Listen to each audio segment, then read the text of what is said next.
David Erdos with poem 8 from Unease and Verses from Difficult Times. Guantanome. Here, on the secret island of self, I wear my orange robes made of sunlight. And yet that light itself becomes torture, as it is not assisted by heat, sent to seal the old wound with the expected warmth of the season. Instead, it is cold seasoning from strange menus that makes no fresh appetite feel complete. Hungry, empty, or abandoned in part, despite the doors being open, the somewhat tenacious boats in the harbour are jutting at waves while still moored. It is as if the wind has been set, but the sail is still in recoil, barred from travel, and that the oceans ahead and charred landscapes have been somehow contained behind doors. Personally, I do not fear what's beyond, but I have a growing disinclination to find it. Institutionalised by a bookcase, it is now a cliff face too, shaping shore. I gaze from frames, if not bars, and extend the ever-ruinous cage to my garden. Pacing like a cat, feeling smaller, as if, while most scurry, I remain panicked, just like an ant's jazz-like pattern before it too is stilettoed or carelessly crushed by that paw. Despite the chasing of space that's gone on, the future's unformed, offering both pain and pleasure.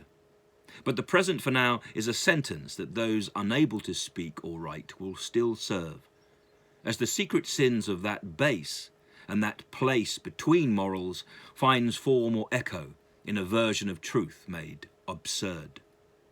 It is like Patrick McGowan's great show. The entire world is the village, and try as you might, you can't venture beyond the prying eye or design that sees a shroud balloon smother you, or a brand and bind made for behaviour. For just as our houses have numbers, so too do our DNAs. New light blinds, especially now, as it bites, sharp as it is, taunting roses, with the chilled air as rover, and of course our very own number twos. England has become a biscuit to dunk in the tea that cools all too quickly, its former emblems appealing thanks to the pale affront of the news. So we must truly start to believe in ourselves at a time in which we are no longer believed in. For nobody now represents us as we struggle and strive to escape. So we sit in our bright gardens, chilled and close to blanketed, dream of travel. Each decision itself becomes torture, as if hope in the head were mere scrape. To be as they wish, or not to be, that's the question. Still here in my own tiny hamlet, my drama of one, the thoughts bake, and do so with winds which seem to promise and withdraw in one motion. Meanwhile, Pat's prisoner charts the shoreline, while behind him I follow, watchful and ready to construct a fresh freedom from every sainted step that ghost makes. Guantanamo is a crime to all of those it accuses.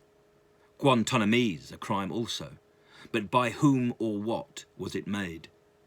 The prisoner full of fear has no need for his final meal or for breakfast. I wolf mine down and grow fatter. With memories for my menu, I am protecting myself within shade, which shifts as I write. Outside, birds spike through their singing. And all at once, the sun broadens, and the tree is full. Look, a snake. David Erdos, April the 22nd, 2021.